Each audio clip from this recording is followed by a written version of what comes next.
Indah berbalam si awan petang berarak di celah pepohon ara. Assalamualaikum, selamat datang awal bismillah, pembuka bicara. Bismillahirrahmanirrahim. Alhamdulillahirabbil alamin wassalatu wassalamu ala asyrafil anbiya'i wal mursalin wa ala alihi wa sahbihi ajma'in. Subhanaka la ilma lana illa ma 'allamtana innaka anta alimul hakim. Qala rabbi shrah li sadri wa yassir li amri wahlul 'uqdatam min lisani yafqahu qawli, amma ba'd. Assalamualaikum warahmatullahi wabarakatuh. Tuan-tuan dan puan-puan, hadirin hadirat, warga dewan yang dirahmati sekalian. Pertama dan selama-lamanya, marilah kita merafakkan kesyukuran kita ke hadrat ilahi kerana dengan limpah kurnianya dapat kita bertemu bersama-sama di dalam sebuah majlis ilmu yang mana tuan-tuan dan puan-puan, Allah perintahkan kepada seluruh para malaikat untuk turun ke bumi untuk menaungi orang-orang yang berada di dalam majlis ilmu. Dan orang-orang yang berada di dalam majlis ilmu ini adalah orang-orang yang dipilih oleh Allah Subhanahu Wa Taala untuk duduk di taman-taman syurga. Baik tuan-tuan dan puan, hadirin hadirat yang dirahmati sekalian, pada pagi yang berbahagia ini, alhamdulillah, berkumpul kita pada siri ceramah kali yang kedua, anjuran Pusat Pembangunan Kemahiran Insaniah dan Pusat Islam USIM di bawah mauduk Usahawan Islam Kemajuan Pemangkin Kemajuan Ummah, maafkan saya, yang akan disampaikan oleh Dr. Muhammad Syukur sendiri daripada pensyarah Fakulti Ekonomi dan Muamalat Universiti Sani Islam Malaysia. Baiklah tuan-tuan dan puan, suka untuk saya kongsikan dengan anda semua.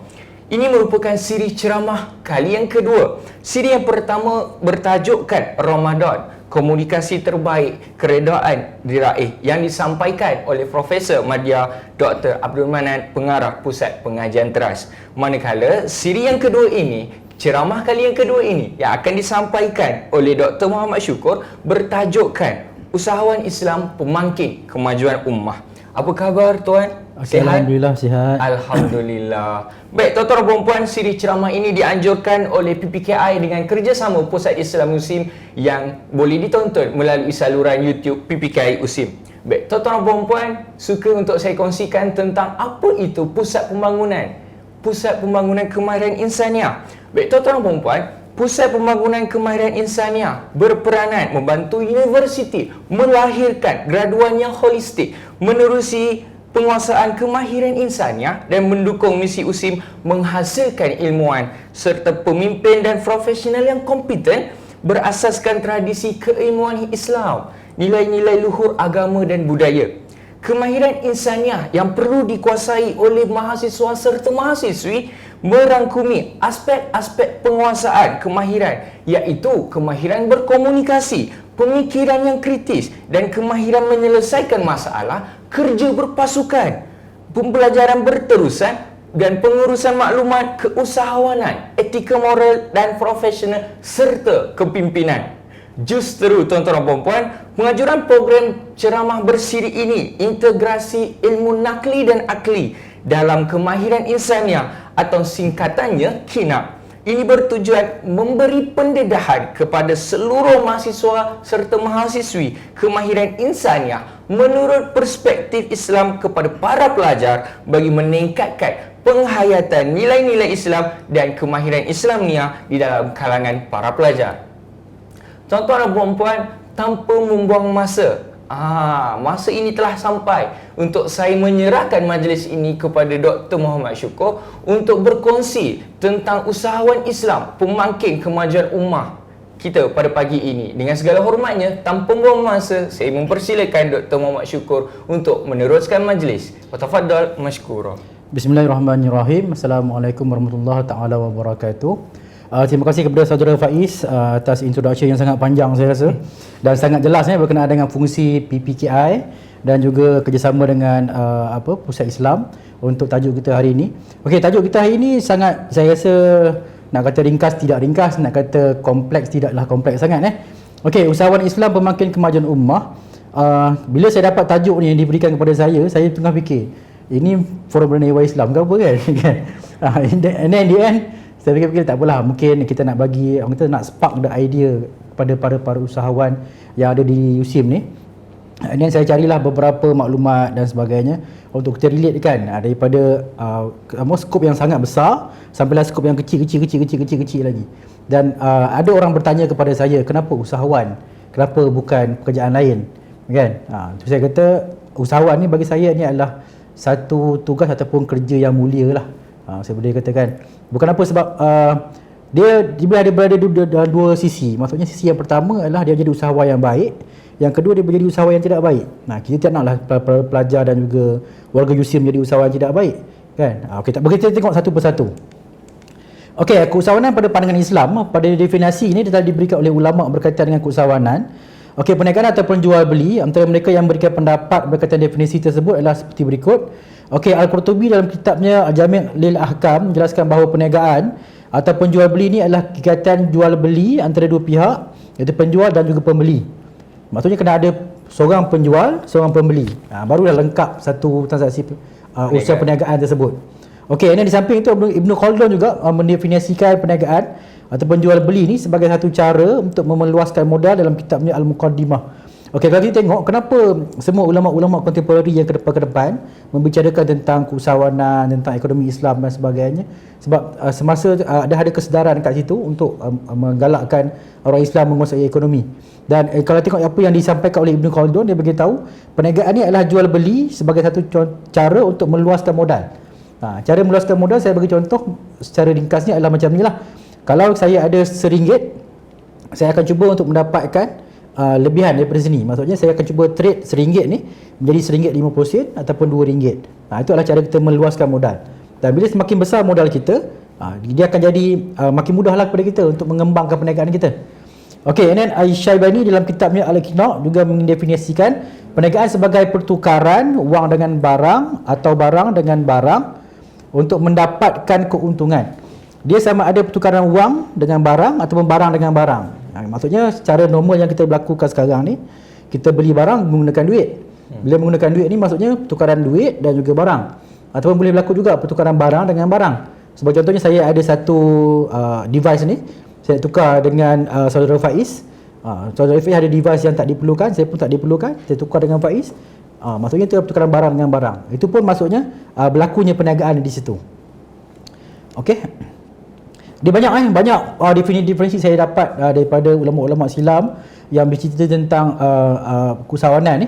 Sebagai contohnya Al-Siddiqi ni adalah seorang researcher yang hebat dalam bidang keusahawanan.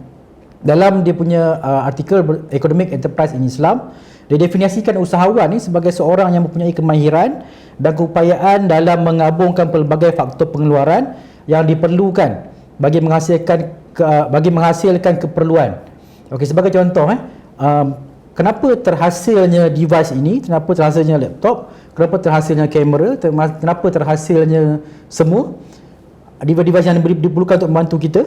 Benda-benda ni terhasil disebabkan ada keperluan. Tak ada keperluan dia takkan buat. Faham. Kan? Macam baju ada keperluan. Kalau tak ada keperluan, orang takkan buat baju. Kan? Kita tidak berbaju lah maksudnya kan. Okey, dan usahawan juga dia menanggung risiko terhadap kegagalan dalam memenuhi sesuatu yang diharapkan disebabkan oleh kehendak pasaran. Dan juga usahawan ni juga dia akan berusaha mencari pendapatan bagi kehidupan yang baik melalui perusahaan perniagaan, dan dengan usaha ini juga dapat menyumbang kepada masyarakat. Maksudnya usahawan ni dia akan tanggung risiko.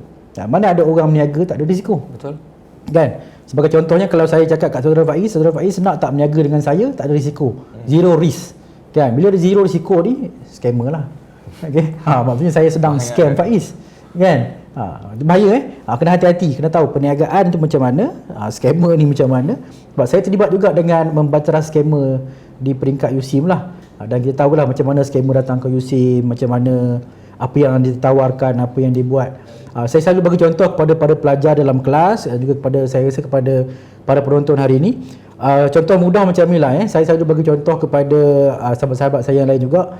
Saya kata kalau kita nak makan, paling kurang kita punya pergerakan ataupun usaha adalah kita menggunakan tangan kita untuk suap makanan masuk mulut kita. Betul tak? Ada tak usaha? Ada usaha kan? Kalau kata orang menawarkan kepada kita suatu benda tanpa adanya usaha, maksudnya tak payah bagi duit je dapat for free. Kan? Bila dia buat macam tu, something wrong lah. Kan? Betul. Even kita nak makan pun kita kena usaha. Kan? Nak makan kena usaha. Kalau tak usaha tak boleh makan. Kan? Mana ada orang nak suap bagi kita? Lainlah kaki sakit. Betul tak? Okey. Okey, ini dalam konteks usahawan Islam juga Allah Subhanahu Wa Taala menyajikan bahawa segala Pekerjaan termasuklah perniagaan yang dilakukan berdasarkan kepada keimanan dan ketakwaan akan menghasilkan kejayaan dan menyelamatkan mereka dari kemurkaan dan azab seksa daripada Allah Subhanahu Wa Taala. Okey, seperti firman Allah Subhanahu Wa Taala dalam surah As-Saff ayat 10 dan juga 11 yang bermaksud, wahai orang-orang yang beriman, mahukah aku tunjukkan suatu perniagaan yang boleh menyelamatkan kamu daripada azab seksa yang tidak terperi sakitnya, yakni kalau kamu beriman kepada Allah dan Rasul serta kamu berjuang membela dan menegakkan agama Allah dengan harta benda dan diri kamu, yang demikian itulah yang lebih baik bagi kamu jika kamu hendak mengetahui. Maksudnya dalam ini Allah Ta'ala beritahu dalam surah As-Saff ayat 10 dan juga 11, membela dan menegakkan agama Allah dengan harta benda. Kalau kita tak ada harta benda, macam mana kita nak menegakkan agama Allah? Saya bagi contoh macam ni lah. Jika kita tak ada harta benda ataupun kita tidak menjadi orang yang kaya ataupun orang yang ada keupayaan kewangan yang kukuh, macam mana kita nak pastikan speaker masjid dia dapat yang terbaik? Macam mana kita nak pastikan kapet masjid, kapet yang paling tebal? Macam mana kita nak pastikan masjid tu dapat semua yang terbaik?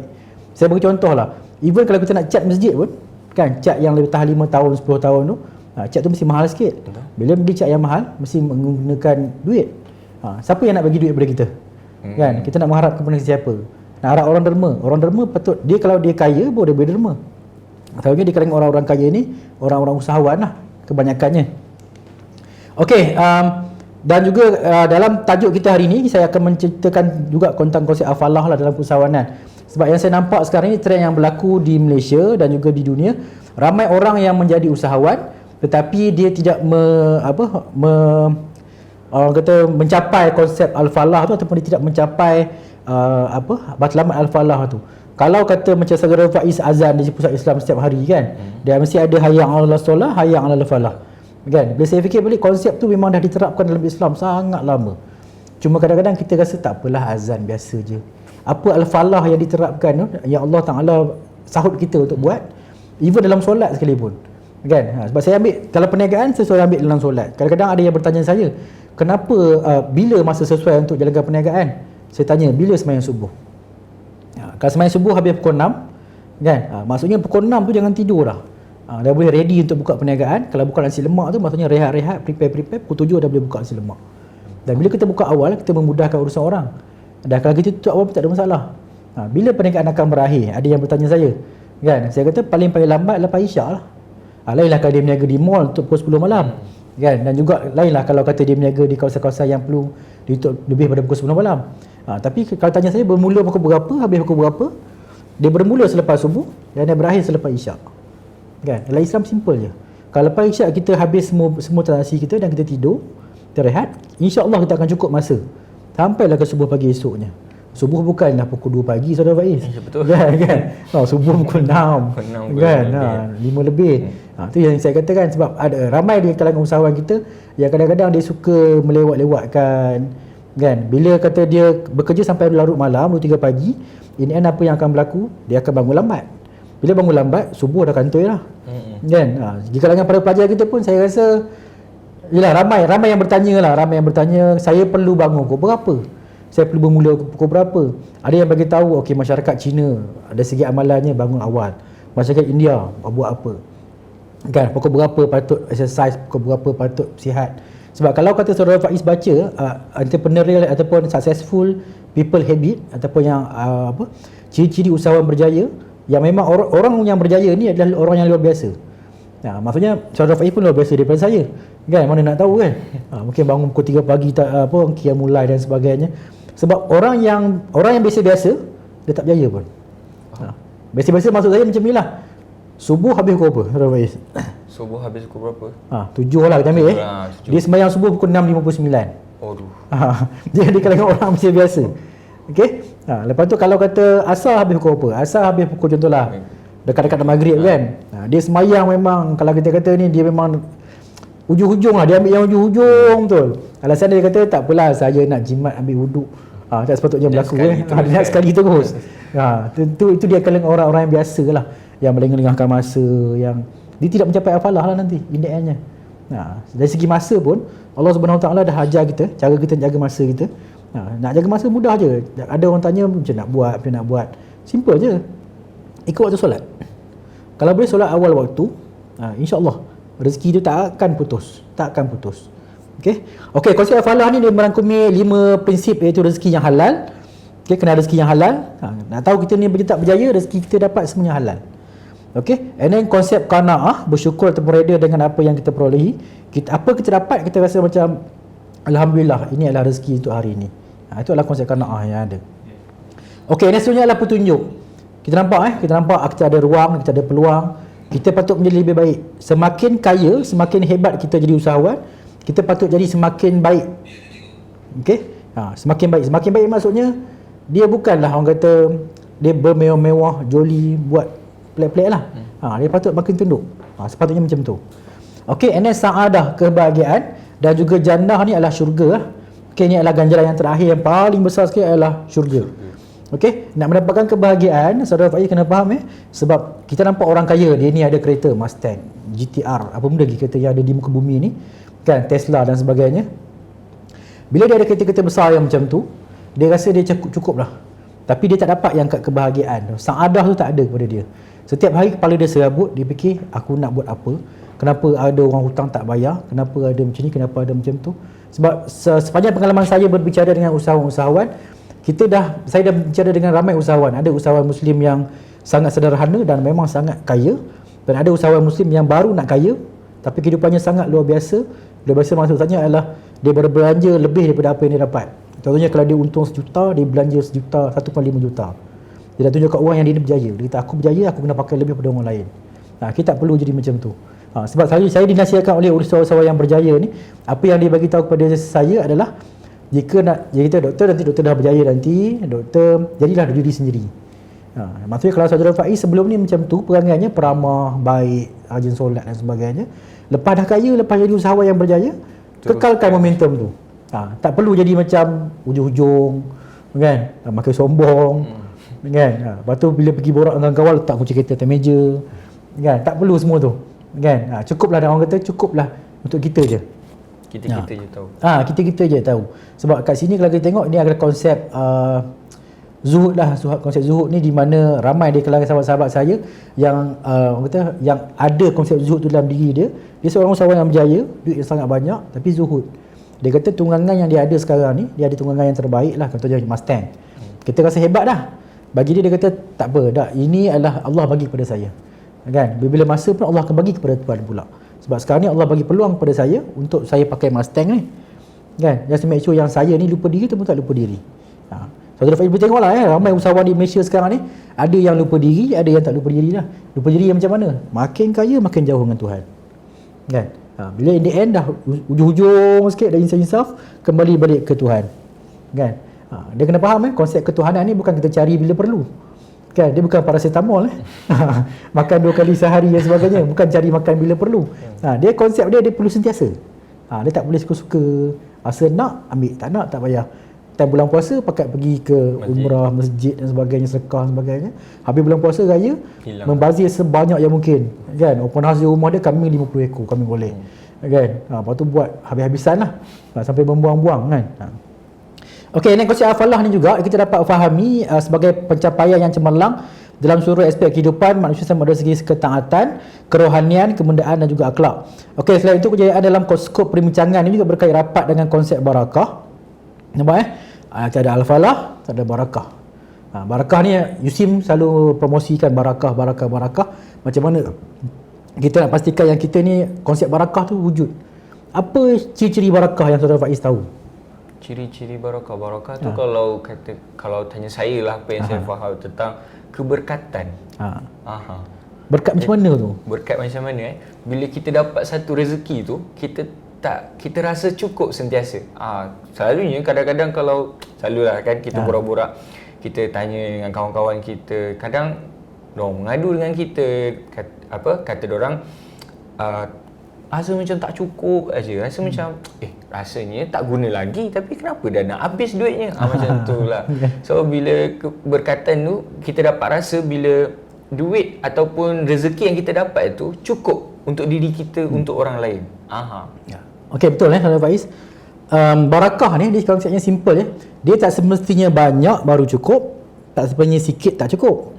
Kan? Konsep barakah ni dia walaupun sedikit dia cukup.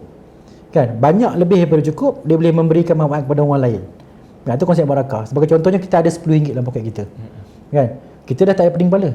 Tapi bagi orang yang memang kehidupan dia mewah lah, setiap hari kalau breakfast paling kurang di Starbucks, kan? Lepas tu makan tengah hari paling kurang di Starbucks lagi. Makan malam di Starbucks lagi. Kan? Satu kopi dah RM30. Kita orang yang biasa-biasa ni, kita rasa cukup dah RM10 untuk kita breakfast hari ni ataupun makan tengah hari ni. Sebab kita bukanlah kata, sebab kita menjadi diri kita sendiri. Sebab yelah, kita tak perlu menjadi, saya kata senang lah, tak menjadi fake lah. Okay? Itu yang saya terapkan dalam sini, konsep usahawan yang berjaya dalam Islam. Dia tak perlu jadi fake. Dia ada duit banyak, dia pakai banyak. Tak, dia banyak mana ada, banyak tu je. Okay? And then kalau konsep barakah ni, dia terlibat secara langsung dengan tingkah laku manusia. Dia mesti relate. Kan? Kita nampak dia tenang, kita nampak dia boleh kawal diri, kita nampak dia tak ada masalah lah. Nanti kata lain, saya tengok saudara Faiz, nampak tak ada masalah, relax, happy go lucky kan. Assignment buat last minute pun tak apa je. Tak ada lah maksudnya, yelah, apa yang kita ada kita rasa cukup, kita rasa tenang, kita rasa ni. Janganlah ketenangan tu kita nak pergi cari bila kita susah. Cari daripada sekarang. Okay, sebab kalau sahabat-sahabat saya bertanya kepada saya lah, yang di kalangan usahawan, sebab saya pun ada beberapa orang kata perniagaan yang saya jalankan secara kerjasama. Bila dia tanya saya kenapa nampak tak ada masalah pun, saya kata bukan tak ada masalah, masalah tu ada. Cuma the way kita handle masalah tu. Kadang-kadang kita tak perlu tanggung semua masalah. Kita divert masalah tu kepada orang lain, untuk orang lain yang tanggung masalah tu dan selesaikan masalah tu. Itu ciri-ciri yang usahawan kena ada. Janganlah kita fikir semua dalam kepala kita. Bila kita fikir semua dalam kepala kita, serabutlah kita. Betul. Sebab kita nak ketenangan, nak tidur lena. Sebab ni di-share oleh sahabat saya lah. Jeruk Madu Pak Ali punya owner, Datuk Haji Alias. Saya agak rapat dengan dia. Sebab dulu berasal dari Pulau Pinang, saya berada Pulau Pinang, dia berada Pulau Pinang. Dia beritahu dekat saya mudah je. Saya ajak dia makan malam, dinner. Kita memang ajak dia makan tanduri dan sebagainya. Biasalah Pulau Pinang ni malam atau pukul 10 malam ni pesta makanan. Makan je sampai tidur. Dia kata kat saya senang, dia kata, doktor, saya perniagaan saya ni, saya tak ada hutang. Tak ada hutang, dia kata. Saya kata, macam mana tak ada hutang, Datuk? Kan? Dia kata, tak ada. Saya, apa orang bagi kepada saya barang, orang letak barang di kedai saya bayar cash pada orang. Lepas tu saya tak ada hutang bank, saya tak ada hutang agensi-agensi yang pelik-pelik. Semua transaksi saya ni selesai pada hari tersebut. Kan? Dia kata saya nak tidur lena. Saya nak tidur lena. Saya tanya, Datuk makan apa malam-malam? Kita duk ingat kan dia pergi makan steak ke apa bagai kan. Dia kata saya kalau makan roti canai 2 biji pun dah cukup dah. Saya boleh tidur lena dah. Pagi saya bangun, saya buat kerja macam biasa. Kan? Saya fikir balik orang yang usahawan besar macam tu, menguasai orang kata empire jeruk di Malaysia, pun orang kata hidup secara sederhana, relax-relax je. Tu saya fikir balik, macam orang hebat macam tu pun relax je. Kan? Kita yang tak hebat ni kan, bukan main ni kan. Asyik nak Starbucks je tak kerja lain. Okey. Usahawan versus keusahawanan. Dia ada dua. Sebab kalau para pelajar dan juga para warga USIM nak tahu, usahawan ni kadang orang tahu saya ni usahawan ke belum jadi usahawan. Kita nak tahu kalau usahawan ni adalah orang tu ni, saya yang mengusahakan satu perusahaan, saya adalah usahawan. Kalau keusahawanan adalah ciri-ciri yang ada dalam seorang usahawan tu, dan juga aktiviti yang terlibat dalam aktiviti keusahawanan tu. Itu adalah keusahawanan. Contohnya macam kita tengah berniaga, kita tengah menjalankan aktiviti keusahawanan. Siapa usahawan? Kita lah usahawan. Dan apa sifat-sifat usahawan yang kena ada? Ciri-ciri asal usahawan yang berjaya. Dia kena kreatif, inovatif, kreatif, inovatif, kompetitif, berdaya saing, cekal, rajin dan tidak putus asa. Even kalau dua pun kita ambil kreatif, inovatif. Kadang-kadang usahawan dia tak ada daya kreativiti yang tinggi. Orang jual goreng pisang, dia jual goreng pisang juga. Sama je sebiji macam jiran sebelah. Why not dia jual goreng pisang cheese, goreng pisang yang pelik-pelik sikit, dia boleh meningkatkan value, jual harga mahal sikit. Bukanlah kata harga mahal sangat, harga mahal sikit.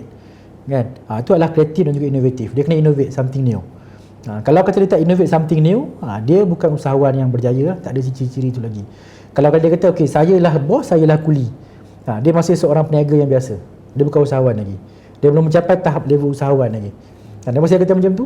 Sebab banyak perusahaan ataupun banyak kedai-kedai yang saya nampak, kalau kata dia lah meniaga nasi lemak tu, dia je kena buka. Padahal nasi lemak dia, contoh ambil contoh nasi lemak dia kampung baru dia kampung baru, nasi lemak Wanjor, nasi lemak antarabangsa, nasi lemak apa yang ada.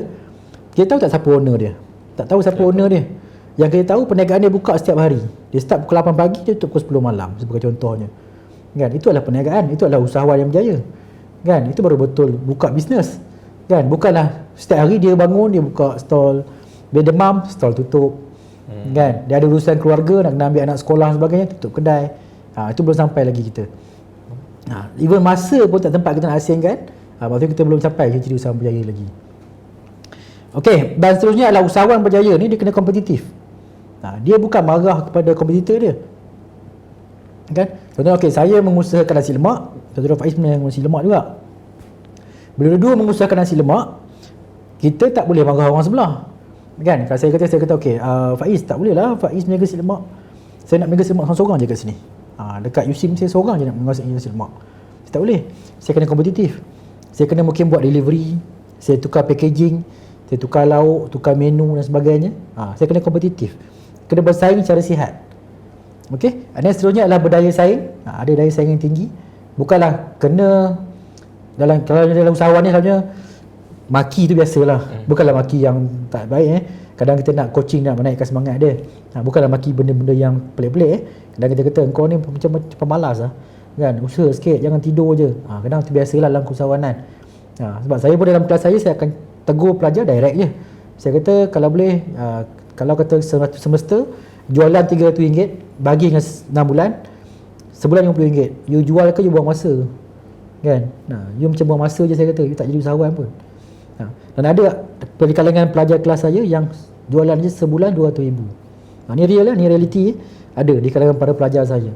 Dan saya kata saya tahu ni sebab saya nak tahu je. Dan saya tahu apa yang you buat membolehkan you buat sale RM200,000. Ini adalah real yang berlaku lah.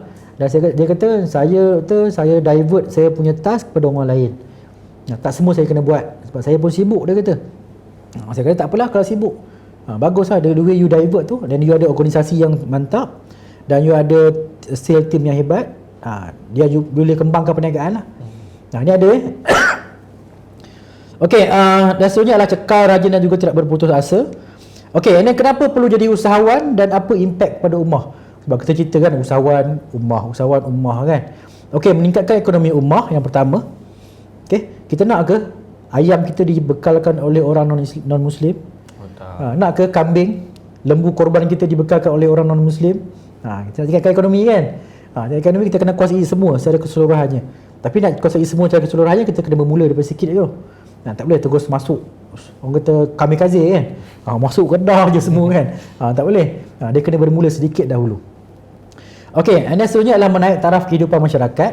Bila kita jadi usahawan, for sure lah kehidupan kita akan makin tambah baik.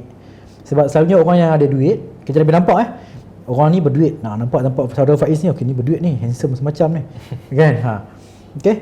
Sebab kalau makin bertambah duit kita ataupun makin besar kekayaan kita, selalunya kita akan makin baik lah. Kehidupan kita makin baik, kesihatan kita makin baik, kan? Masyarakat semakin baik dengan kita.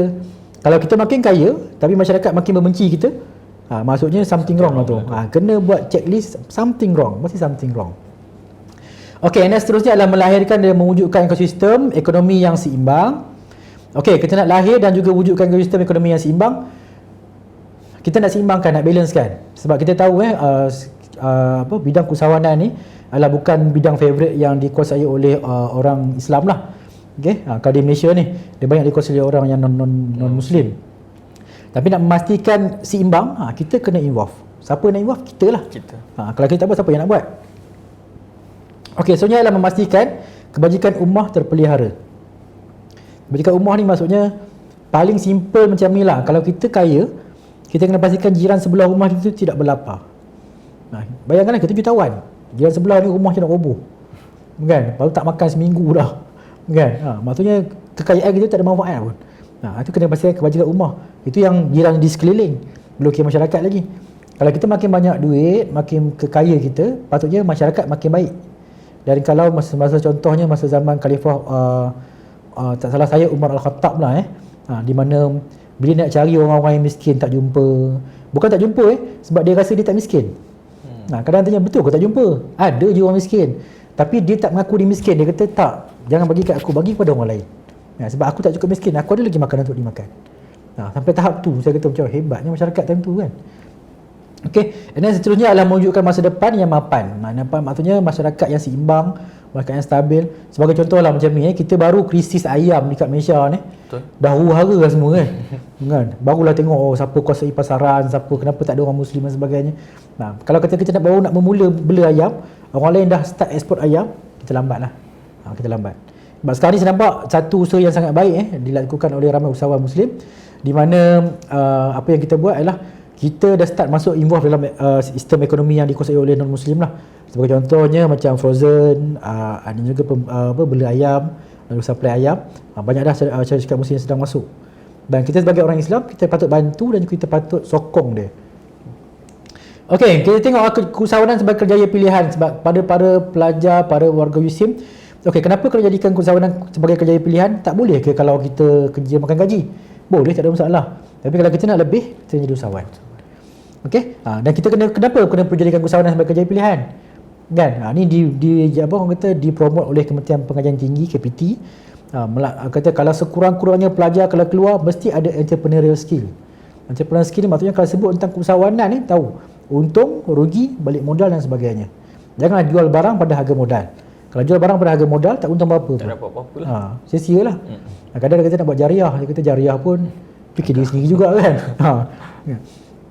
Okey, ini impact pada ekonomi. Impact pada ekonomi ni saya beri contoh kat sini lah.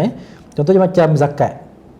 Kalau semua orang contohlah semua orang di kawasan A ni semua orang miskin, dia menerima zakat ke dia membayar zakat? Semua orang miskin. Semua orang miskin di kampung A. Dia dibayar zakat lah. Dia menerima zakat dan dia dibayar zakat lah. Okey, berbanding kampung B. Kampung B ni semua orang kaya. Bila orang kaya, dia tidak menerima zakat tapi dia membayar zakat. Itu yang dibuat oleh Zakat Selangor. Dia bagi lori kecil tu, lori Zakat Selangor tu, dia bagi lori, dia kata daripada aim dia tak banyak, aim dia daripada penerima kepada pembayar zakat. Makin ramai orang boleh bayar zakat, rumah kita makin terpelihara. Kan? Tak adalah isu tengok rumah nak roboh, tengok orang ni sakit tak bangun. Saya kadang-kadang tengok bersamamu saya pun sedih juga kan. Walaupun itu rakaman yang dah dibuat lama kan, dah selesai masalahnya. Bila tengok apa orang kata post-post daripada Ustaz Abid Liu, kita pun sedih juga. Kan, dalam masyarakat kita yang kita rasa tak ada masalah, rupanya ada ramai lagi orang miskin tak ada makan. Kesianlah. Kan? Tu yang kadang-kadang kita fikir macam kita ni bukan kata bernasib baik, kita ni Allah bagi kat kita rezeki, bagi kat kita macam-macam kelebihan yang cuma kita tak hargai kadang-kadang tu. Kadang kita makan, kan, nak makan nasi sambil buang-buang. Padahal orang tu makan nasi buangan kita tu. Kan, punyalah miskin. Kalau kita tak sedar tak tahulah Okey, and then seterusnya adalah bila perlu dipupuk semangat keusahawanan ni? Okey, semangat keusahawanan ni kita perlu pupuk paling kurang semasa berada di universiti. Paling kurang. Okey? Sebab selalunya ada yang dah pupuk semangat keusahawanan daripada kecil. Kita tengok ada yang bawa anak pergi berniaga, kan, anak-anak kecil pergi berniaga dan sebagainya lah. Baguslah, maksudnya dia dah tahu, okey ni susahnya ni senangnya dapat duit. Sebab bagus kita mengajar anak-anak kita cara mendapatkan duit yang keadaan susah. Jadi dia menghargai sikit duit yang dia dapat tu. Kalau tidak anak-anak kita ni akan buang-buang je duit, RM1, RM2 buang-buang je. Itu yang berlaku semasa raya itu dapat duit raya RM3, marah kat orang. Apa ni bagi RM3 je. Kan? Nampak macam orang kaya, bagi RM3 je. Sepatutnya nak cakap alhamdulillah, bersyukur, kan? Okey, jihad ekonomi. Ini yang perlu dilakukan. Okey, bukan di Malaysia sahaja tapi di dunia. Kalau kita tengok saya bagi contoh mudah. Jihad ekonomi telah dilakukan oleh warga Pakistan lah. Pakistan dan juga Bangladesh. Di mana kalau kata saudara Faiz pergi travel overseas, sebab saya travel agak banyak lah, pergi ke almost semua bandar-bandar besar, semua akan jumpa Pakistan. Pakistan, India, Bangladesh. Nak dapatkan kedai Islam, kedai Muslim, mesti dia orang punya. Mesti dia orang. Even di kota London sekalipun, di kota London tu sendiri, dia orang dah ada banyak sangat perusahaan. Mayor of London pun orang Pakistan, kan, Muslim lah. Tu saya kata jihad ekonomi yang dijalankan oleh dia orang ni memang betul-betul fight lah. Kita nak macam itulah kalau boleh orang Islam kita. Biarlah orang kata sektor-sektor utama ni dikuasai oleh orang-orang Islam. Bila orang Islam kuasai sektor utama ni, lagi terpelihara. Maksudnya konsep halal dan thayyiban tu akan terlaksana. Sekarang ni halal, thayyiban tu belum lagi kan. Kerana halal dan thayyiban tu nak terpelihara, dan pastikan semua sektor-sektor utama ni dijalankan oleh orang Islam. Okey, and then sekarang ni kita kena tengok kita kena siap siaga untuk kuasai sektor perancutan, perbuatan dan juga pertanian di Malaysia. Sebab sekarang ni kita tengok contoh perwujudan pun bukan kita lagi yang menguasai. Contoh pembuatan pun bukan kita. Kita nak beli spare part motor, pergi kedai mana kan? China juga. Kedai non-Muslim kan. Kita nak beli spare part kereta, pergi kedai mana kan? Ini pertanian di Malaysia. Kita nak makan sayur, nak makan ikan, nak makan semua daripada siapa? Kalau pergi tengok di pasar-pasar, pasar nilai, pasar mana-mana, siapa yang menguasai pasar tu? Non-Muslim. Non-Muslim juga. Kan? Padahal yang hebat di pasar dia adalah orang Islam. Tapi kenapa dia orang yang menguasai? Kena tengok something wrong. Kita kena buat check and balance. Okay, and then usahawan versus makan gaji, apa bezanya? Ada yang tanya, kenapa nak suruh jadi usahawan? Kenapa suruh jadi usahawan? Kan? Bila tanya saya kenapa jadi usahawan, rasa dulu macam mana pegang duit yang agak banyak berbanding pegang gaji yang fix. Itu gaji kita 2,000. Kita pegang 2,000, kita ada kata penggunaan yang terhad untuk gaji tu. Terhad macam mana? 2,000 tu kita dah ada bajet lah nak pakai untuk apa. Kalau kata dia ada lebih daripada tu, kita dah tahu dah, okey, ini boleh sumbang sikit kepada masjid, ini boleh bagi kepada yatim, jumpa orang susah bagi kepada orang susah. Kan? Sebab kita ada lebihan. Okey, and then integrasi ilmu akli dan juga nakli dalam keusahawanan. Macam mana kita nak integrate ilmu akli dan juga ilmu nakli? Kan? Kita di USIM ni saya rasa kita adalah warga yang bertuah lah. Sebab di kalangan warga USIM ni kebanyakannya semua diterapkan dengan ilmu-ilmu agama yang agak tinggi. Kan? Banyak orang kata program-program keagamaan yang dilakukan di USIM dan kita diterapkan lah. Kalau katanya saya ada personalnya, graduan dan juga warga USIM berbanding warga tempat lain, saya boleh katakan lah, di USIM adalah yang terbaik lah. Di sini adalah yang terbaik. Di mana di USIM ni sebut benda simple-simple pun, kalau nak suruh saudara Faiz jadi imam pun boleh, jadi baca tahlil pun boleh, kan? Paling ringkas pun kalau kata ambil graduan USIM ni ataupun warga USIM ni nak tolak depan jadi imam, confirm lepasnya, confirm tak ada masalahnya, kan? Dari segi akhlaknya okey, dari segi pengetahuannya pun bagus. Tu saya kata ilmu akli dah ada, ilmu akli nakli pun ada, ilmu Al-Quran dah ada, ilmu dunia pun dah ada. Kalau kita gabungkan, dia akan jadi benda yang mantap lah. Janganlah kita lalu keduniaan. Sepatutnya zuhud tu daripada kita lah. Kita akan tunjukkan benda yang baik ke situ. Okey, saya nak bawa sorotan ataupun contoh-contoh yang ada. Okey, kejayaan saya akan pergi sentuh kat sini adalah kejayaan pertama adalah kejayaan Abdul Rahman bin Auf. Ni adalah kita punya idola lah, idola dalam Islam. Yang kedua adalah kita tengok Sulaiman Ar-Rajihi. Siapakah Sulaiman Ar-Rajihi? Kita tengok. Yang ketiga adalah kita tengok siapakah usahawan alumni yang berjaya yang ada di USIM ni, dan juga usahawan pelajar semasa yang ada di USIM ni. Okey, Abdul Rahman bin Auf ni, harta peninggalan Abdul Rahman bin Auf ni, ini dianggarkan dia ada 1,000 ekor unta bernilai 3 juta ringgit. Kalau harga sekarang lah dia ada 100 kuda bernilai dalam 1 juta ringgit. Dia ada 3,000 ekor kambing dalam bernilai 900,000 ringgit. Dan dia ada 4 orang isteri di mana dia memberikan pemberian khusus kepada isteri-isterinya adalah 80,000 dinar setiap seorang sebelum kewafatan Abdul Rahman bin Auf. Maksud dia orang menerima dalam between dalam 40.8 juta lah. Bukan sedikit banyak kadang orang cakap Abdul Rahman bin Auf meninggallah keadaan miskin. Tidak. Dia memberikan sebabkan ada kisah yang mengatakan Abdul Rahman bin Auf nak menyumbangkan semua harta. Rasulullah cakap jangan. Tinggalkan jugalah untuk waris-waris dia. Dan memang tinggalkan untuk waris dia lah. Ni baru 1/4 3/4 disumbangkan kepada Islam. Okey, and then apa yang dia buat sebelum dia kewafatan Abdul Rahman bin Auf, dia memerdekakan hamba-hamba dia. Dia mewasiatkan dan memberikan 400 dinar yang zaman dulu Okey, and then kekayaan yang dimiliki Abdul Rahman bin Auf ni, apa yang dia buat kenapa Abdul Rahman bin Auf ni hebat, kenapa dia, ya Allah rahmati dia. Okey, bila minta derma, minta sesuatu daripada dia akan bagi. Apa dia bagi. Sebagai contoh macam ni lah orang minta derma daripada kita, kita buka dompet kita akan bagi jumlah not yang paling besar sekali. Kalau paling besar 100, kita bagi yang 100 tu. Bukanlah bagi semua yang bagi semua kan tak makan pula kita. Kita bagi yang paling besar tu. Okey, sebab Abdul Rahman bin Auf ni apa yang dia buat dalam perang Tabuk, dia memberi derma sebanyak 25 juta ringgit. Value dia lebih kurang 25 juta ringgit lah. Okey, nilai dermanya pada ketika itu setara dengan nilai 200 dinar, 500 ekor kuda ataupun 1,500 ekor unta. Nampak banyak banyak sangat. Kita seekor unta pun tak ada kan. Kalau seekor unta pun dah 8,000, darablah dengan 1,500 ekor unta. Okey, dia ada peninggalan emas dan perak. Okey, dia mensedekahkan harta-hartanya yang bernilai 20.4 juta. Dia ada kuda dan sebagainya lah.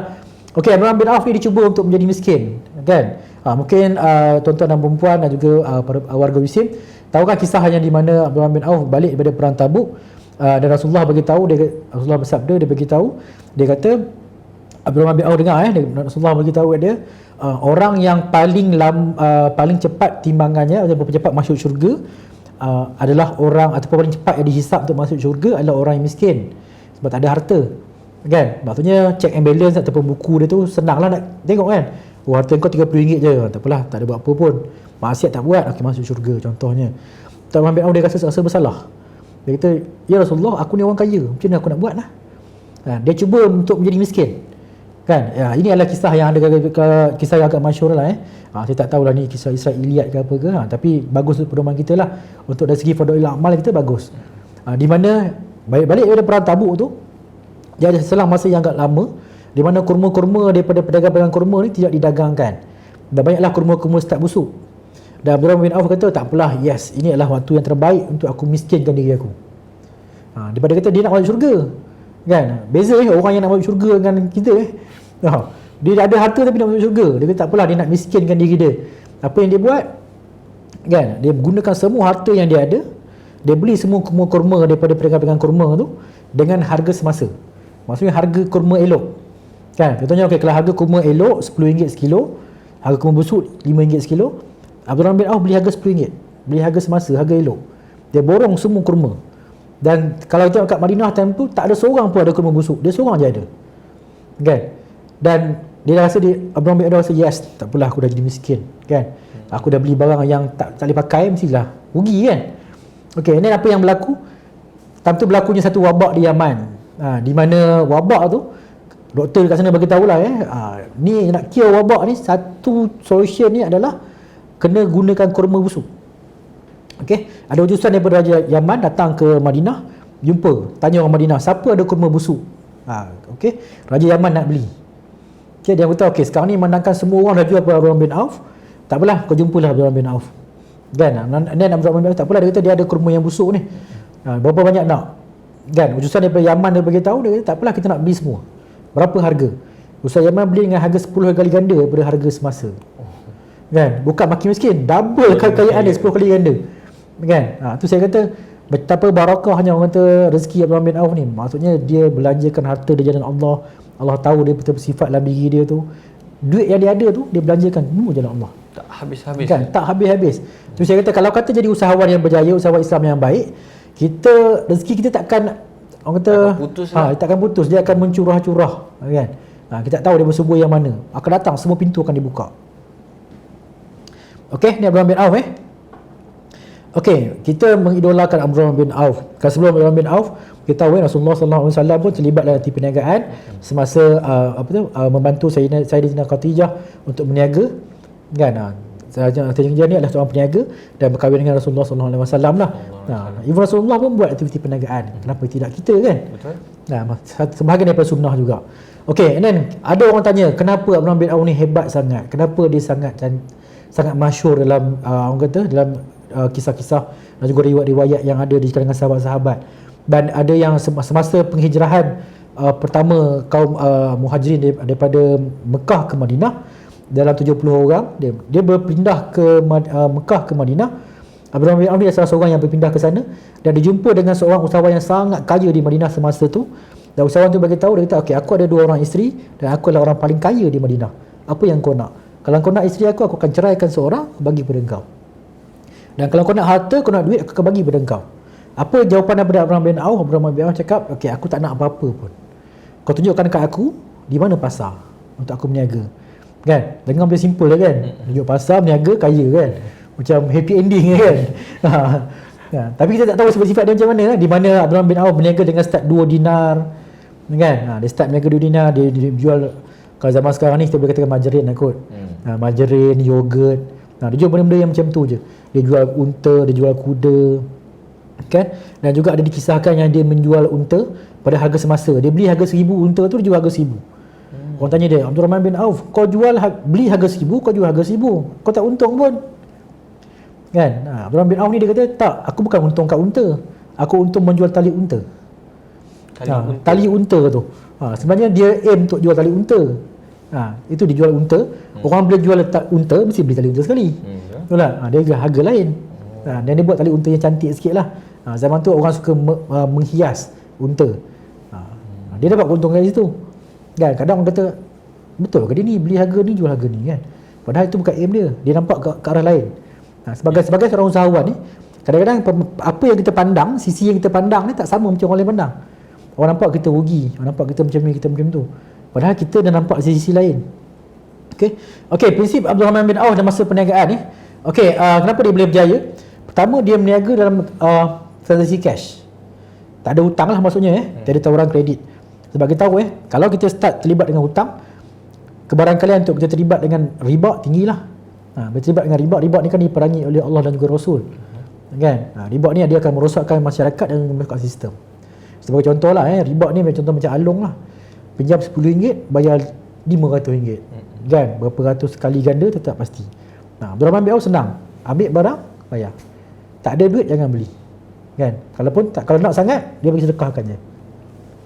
Okey, and then Abdul Rahman bin Auf juga dia tak tunggu keuntungan yang lebih tinggi. Itu yang kisah unta tadi tu. Dia tak tunggu unta tu naik harga tinggi dan sebagainya, dia jual je. Dia dapat untung tali unta. Okey. Sebab bagi dia senang je. Kalau untung sikit pun yang penting ada keuntungan. Terus jual. Sebab benda boleh laku. Kita bagi usahawan kena adalah prinsip tu. Okey, seterusnya adalah dia buat perjanjian yang adil. Tak ada berat sebelah. Kan? Perjanjian adil ni kalau kita tengok dalam fiqh muamalat ni ada benda ni lah. Okey, sebagai seorang Islam terlibat dalam muamalat, kita kena pastikan perjanjian yang kita buat tu adil. Adil macam mana? Kan? Maksudnya pembeli dan juga penjual dua-dua faham kontrak tu, akad yang dijalankan tu, dan dua-dua setuju dengan akad tu. Itu dalam Islam ditekankan kalau kata dua-dua setuju dalam akad tu, barulah transaksi jual beli tu sempurna. Contohnya macam ni, saya menjual device ni kepada saudara Faiz, dan saudara Faiz tak setuju. Tapi saya nak jual juga, saya paksa saudara Faiz beli. Tak boleh. Tak boleh. Dalam Islam tak boleh. Dalam Islam tidak boleh menjual secara paksaan. Simple je, ringkas.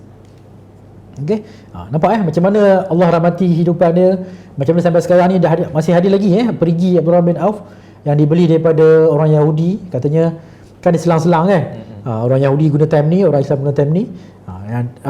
Perigi yang dibeli pada zaman tu, sekarang ni value dia dah jutaan ringgit lah, kalau tengok juta. Dan sampai sekarang diwakafkan. Nampak dan Abdul Rahman bin Auf ni adalah orang yang paling banyak sumbang duit pada Islam. Kan? Sebab dia nampak pahala tu berterusan. Sebagai contoh, kalau wakaf contoh macam ni kalau saudara Faiz wakafkan contohnya laptop ni kepada PPKI contohlah selagi mana laptop ni digunakan untuk aktiviti-aktiviti pengajaran, pembelajaran dan juga aktiviti-aktiviti lain kan, saudara Faiz ialah wakafkan menggunakan duit daripada perniagaan, jangan risau, Allah akan berkati kehidupan saudara Faiz. Saya selalu bagi tahu kepada pengusaha-pengusaha sesi minyak lah ataupun pengusaha-pengusaha kedai makan, pengusaha-pengusaha siapa yang ada premis lah kalau you boleh wujudkan satu ruang untuk solat dalam tu, jangan risau. Selagi mana ada orang berdoa dalam kita punya premis tu, selagi itulah premis kita akan diberkati oleh Allah dan juga malaikat akan datang kepada kita. Ni benda ni digunakan oleh Petronas. Kan? Kita kelas semayang je pergi Petronas kan. Sekarang ni Petronas pun dah ramai lah, yang banyak dari surau lah. Even kalau kata di Shell pun dah ada asing surau. Sebab saya kata dia orang simple je. Saya kata kenapa ada surau tempat dia orang? Kenapa tak ada kuil, tak ada semua? Dia tak, dia orang percaya. Kan? Selagi mana ada orang berdoa dalam kawasan tu, selagi itulah. Itu yang kalau kita tengok, kalau konsep mudah rumah lah Kalau rumah tak dibaca Al-Quran, rumah tak ada orang solat, rumah tak ada orang, rumah tu akan jadi sunyi, akan jadi sepi, akan jadi kosong. Berbanding rumah yang ada solat jemaah, yang ada dengar Quran, yang ada bacaan Quran, kan? Dia akan jadi rumah tu akan kita rasa macam hidup rumah tu. Kan? Boleh? Jelas Okey, seterusnya adalah kita tengok Sulaiman Al-Rajihi. Siapakah Syekh Sulaiman Abdul Aziz Al-Rajihi? Syekh Sulaiman Abdul Aziz Al-Rajihi ni, kalau kita tengok kekayaan dia, ni masih hidup semalam saya update. Sebab saya dapat info last umur dia 97 tahun. Rupanya umur dia dah 93 tahun. Masih hidup alhamdulillah sampai sekarang. Okey, dilahirkan di wilayah Qasim di Arab Saudi. Individu 120 orang terkaya di dunia, bukan di Malaysia, bukan di Saudi, di dunia. Okey, kekayaan dia adalah 7.7 bilion. Dan Syekh Sulaiman Abdul Aziz Al-Rajihi ni, dia di antara orang yang ada ladang kurma yang paling besar di Arab Saudi. Di mana dia ada 200,000 batang pokok kurma di Al-Qasim, wilayah tengah Arab Saudi. 200,000 bukan 2,000, 200,000. Makan kurma sampai pingsan. Kan? Dan kurma yang ditanam di ladang ni adalah kurma-kurma yang terbaik. Okey, orang tanya macam mana dia boleh kaya?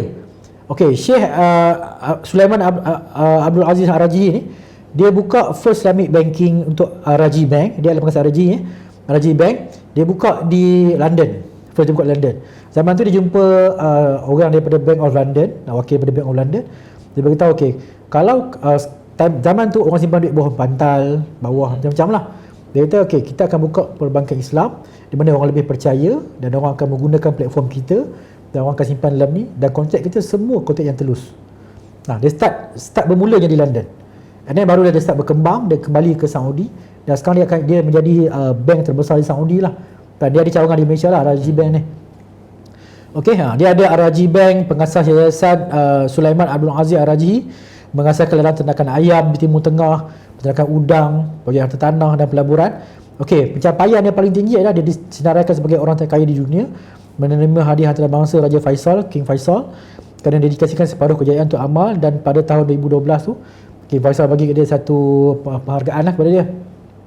Okey, ini disenaraikan juga sebagai lelaki Arab terkaya 2010. Okey, oleh projek mega UAE dalam perniagaan Arab. Bayangkan Arab ni kalau dia kaya ni, dia kaya betul. Kan? Tahap maksudnya sebesar Yusim ni rumah dia je. Besar Yusim ni rumah dia saja. Kan? Memang. Dan okey, ada yang tanya, kenapa Syekh Sulaiman Ar-Rajhi saya ambil contohnya? Sebab Syekh Sulaiman Ar-Rajhi ni, dia mewakafkan almost separuh daripada harta dia kepada kebajikan umat Islam. Kan? Bukan di Saudi saja, di satu Malaysia, satu dunia. Satu dunia dia mewakafkan. Saudara Faiz berani ke wakafkan sebab apa yang ada?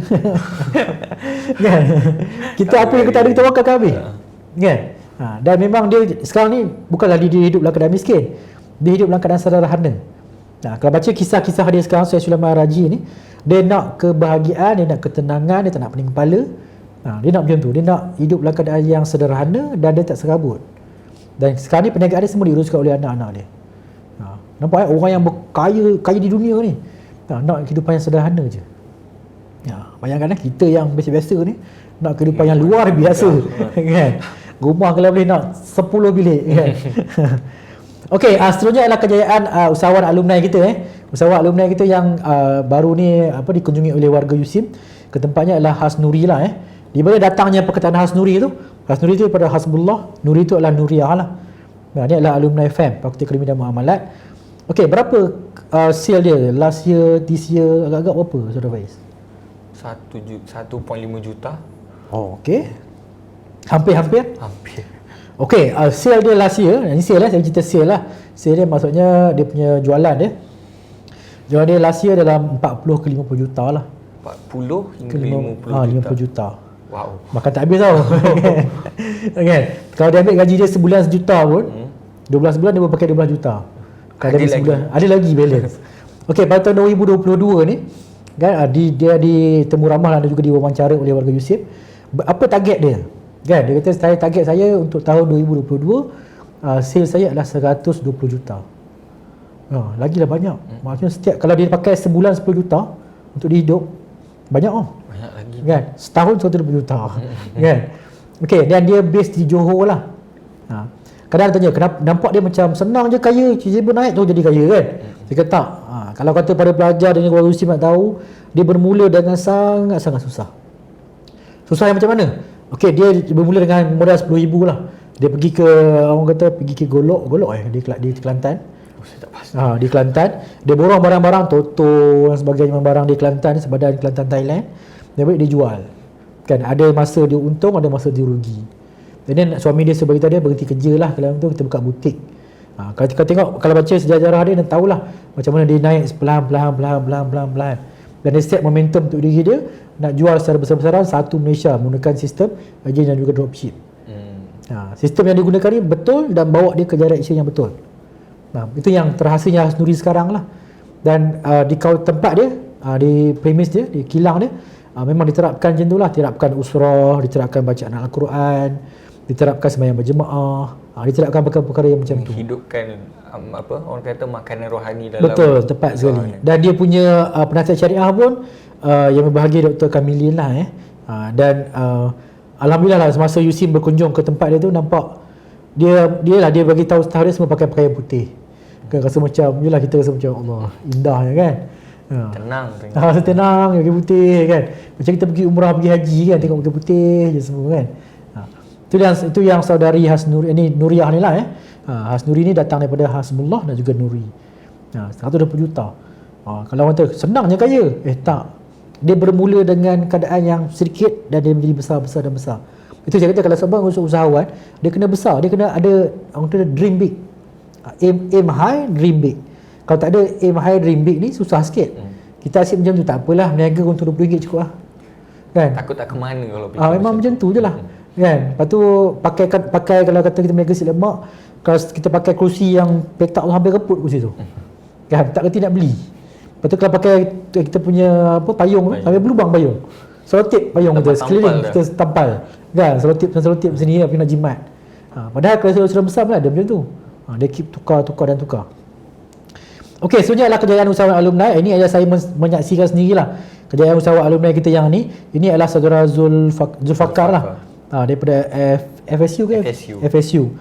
Sekarang ni saudara Zulfakar ni dia masih melaksanakan internship latihan industri. Saya tak pasti di company mana. Dan semasa dia naik tu, semasa dia meningkat naik tu, saya semasa time tu saya adalah pengarah pusat usahawanan. Dan saya diarahkan oleh TNC HEPA lah time tu saya ingat dan siapa kata betul ke dah viral sekarang ni suara Zul ni, dia buat sale selama seminggu atau 4 hari RM50,000. Dan saya pun buat investigation. Kan, hantar tim saya buat investigation, jumpa dia. Dan kita tanya, Zul, betul ke Zul buat sale RM50,000? Ke Zul ni scammer? Kan, kita risau pelajar kita jadi scammer kan. Scammer kita pancung je dia. Ataupun kita ni lah, kita slowkan dia.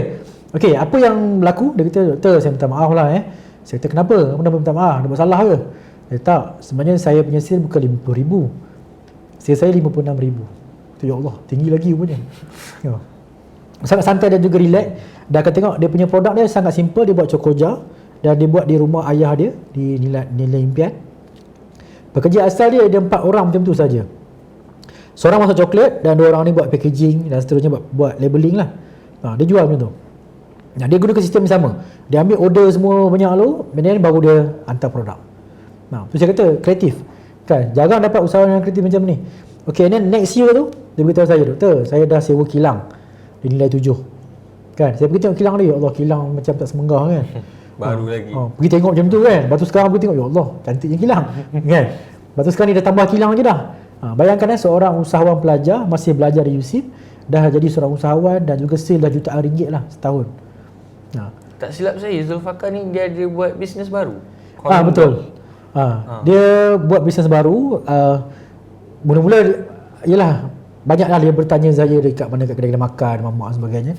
Doktor, saya pening lah doktor, duit saya banyak. Kan? Duit banyak pun pening, tak ada duit pun pening. Okay, and then dia kata saya nak kena buat apa Saya kata sama ada you diverse ataupun you buat OEM lah. Ataupun you ambil produk orang lain, you OEM kan. Sekarang ni nampak dia start diverse beberapa produk. Dan dia bagi tahu lah, dia kata saya sekarang ni tengah nak melancarkan produk yang baru. Dia kata bagus. Sebab kita sebagai usahawan ni, kita kena tahu kalau kita nampak di hujung tu adalah dinding macam ni semua orang dah masuk serbu tempat yang sama dan semua orang jual, contohnya jual cokoja. Kita kena diverse, kita kena jual benda lain. Sebab industri tu akan tepu. Kita kena jual benda lain. Sebagai contoh macam goreng pisang lah. Kalau tengok sepanjang baris tu semua orang jual goreng pisang. Kita kena kreatif, jual goreng pisang di tempat lain ataupun jual goreng pisang yang ada nilai tambah. Kita kena kreatif. Macam saudara Zul ni, dia kreatif lah. Kan? Dia jual produk, dia buat produk baru atau dia set up dekat dengan USIM. Okey, kalau kata tanya saya, adakah usahawan Islam ni dia perlu tinggalkan ilmu pendidikan, tak payah belajar degree, tak payah belajar apa? Kat sini dah terbukti saudara Nuriyah graduate USIM. Graduate maksudnya habislah konvo lah. Saudara Zul tak drop off pun, elok je, siap pergi latihan industri je. Kan? Dan sekarang ni masih survive. Dan sekarang tengah buat duit lah. Kan?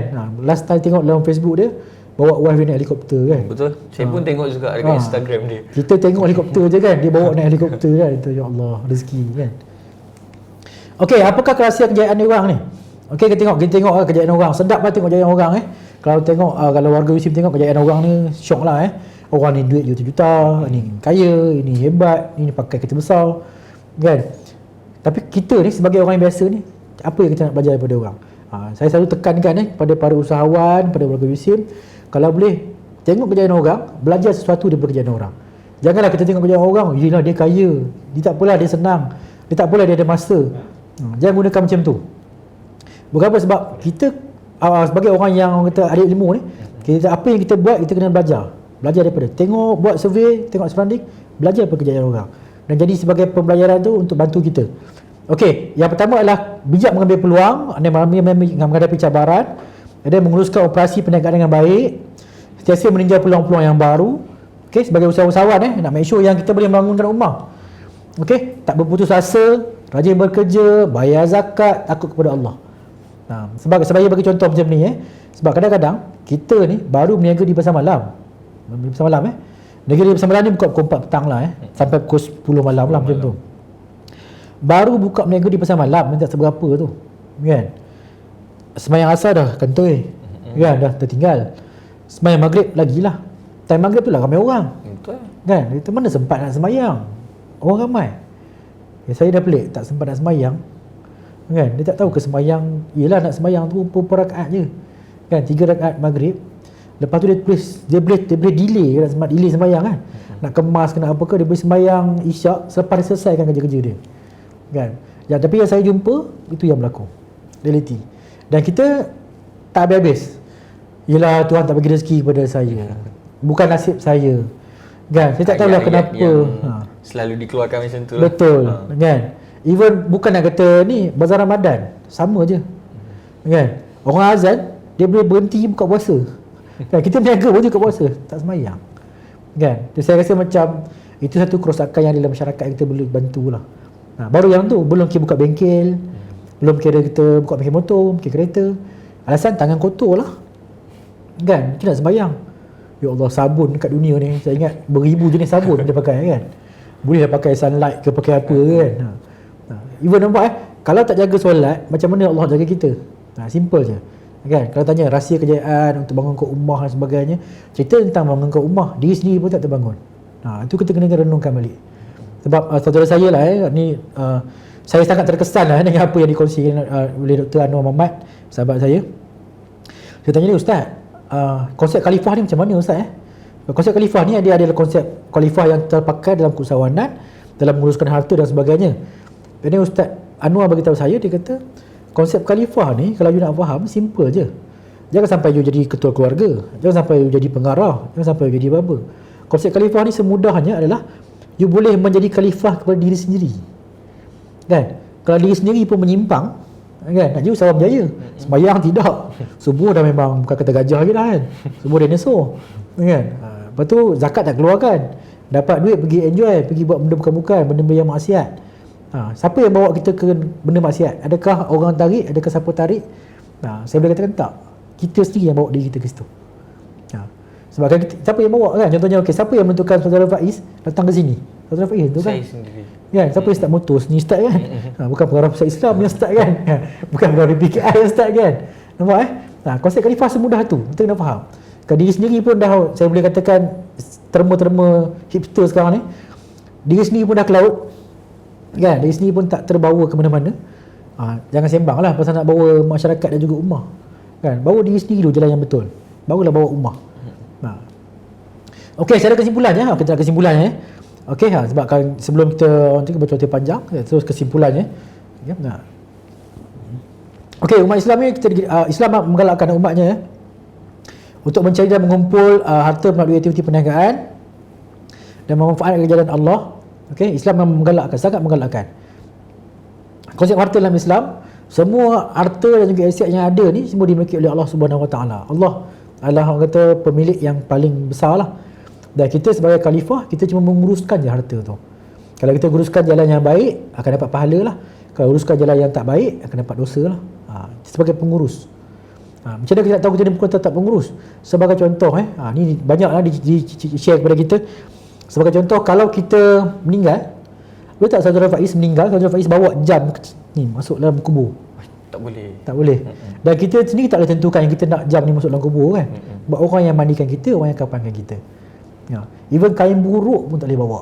Kan? Maksudnya kita, konsep khalifah kita tu, menguruskan harta dah terhabis ataupun dah tamat kat situ. Masuk dalam kubur sendiri kita je. Even kebok pun boleh bawa. Kan harta jangan tanyalah.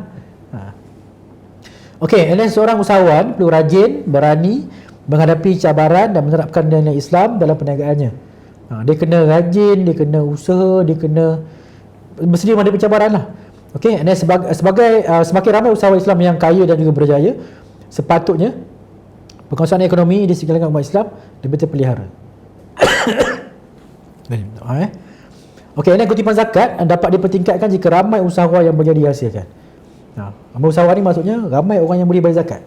Maksudnya institusi zakat tu kan lagi orang tu lagi syumul lah. Okey, sebab konsep zakat dia pun adalah konsep namun wal barakah kan. Dia masih bertumbuh, tambah. Kita nak harap siapa yang bayar zakat? Kita kena harap non-muslim yang bayar zakat. Orang Islam lah. Okey, dan konsep zakat ni juga dia memberikan manfaat yang lebih menyeluruh dalam membangunkan ekonomi ummah lah. Cara kesimpulannya, kalau bertanya saya, okey, nak tengok balik kita. Okey, kalau tengok adakah kita mencapai perbincangan kita untuk usahawan Islam makin kemajuan ummah untuk hari ini, saya dah simpulkan kat situ. Sebagai seorang usahawan, untuk menentukan kita ni pemangkit ataupun penyeraju kepada kemajuan ummah, kita kena jaga diri kita sendiri.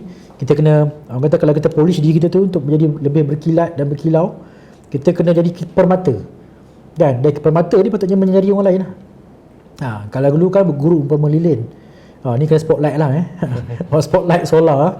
Dia kena menyinari kalau boleh semua ummah. Maksudnya kekayaan itu dirasai oleh semua. Kalau kita ditinggal di USIM ni, kekayaan itu dapat dirasai oleh orang USIM. Maksudnya okey, orang USIM yelah nak minta apa dapat, kan? Itu sepatutnya berlaku lah.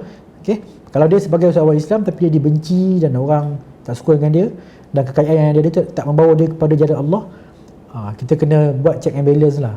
Buat check and balance, tengok balik adakah kita mencapai al-falah tu. Sebagai seorang usahawan Islam, nak jadi usahawan, bagus cari duit, tak ada masalah. Tapi adakah kita mencapai al-falah? Saya takut tak mencapai al-falah, kan? Kita mencapai itulah benda lain yang kita capai, kan? Memang kita jadi orang kaya, kita ada kereta yang besar, rumah yang besar, semua duit banyak, tapi tak cukup. Bagi kita tak cukup. Setiap hari kita akan mencari benda yang lebih dan lebih. Kalau itu maksudnya something wrong lah. Kena ada check and balance dalam diri seorang usahawan tu. Okey, saya rasa setakat tu je. Terima kasih. Saya serahkan semula kepada Saudara Faiz. Baik, terima kasih diucapkan kepada Dr. Muhammad Syukur di atas perkongsian tentang apa itu keusahawanan. Dengan tajuk kita pada pagi ini ialah usahawan Islam pemangkin kemajuan ummah. Kesimpulan yang saya sendiri boleh buat, kejayaan tu tak akan datang secara terus menerus. Tak akan datang segedebuk. Tak akan datang sekejap. Dia akan melalui liku-liku perjalanan tu untuk pergi kepada sesebuah kejayaan.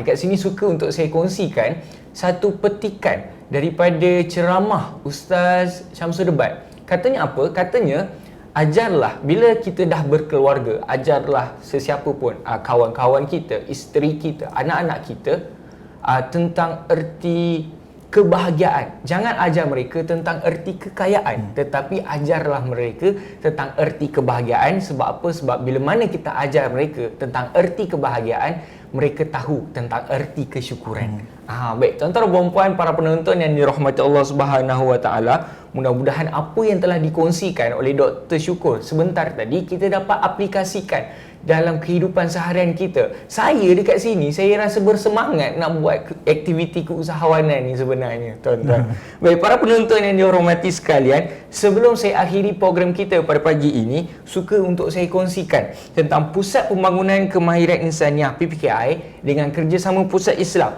menganjurkan satu pertandingan, iaitu pertandingan poster infografik bagi siri yang kedua ceramah Kinak ini.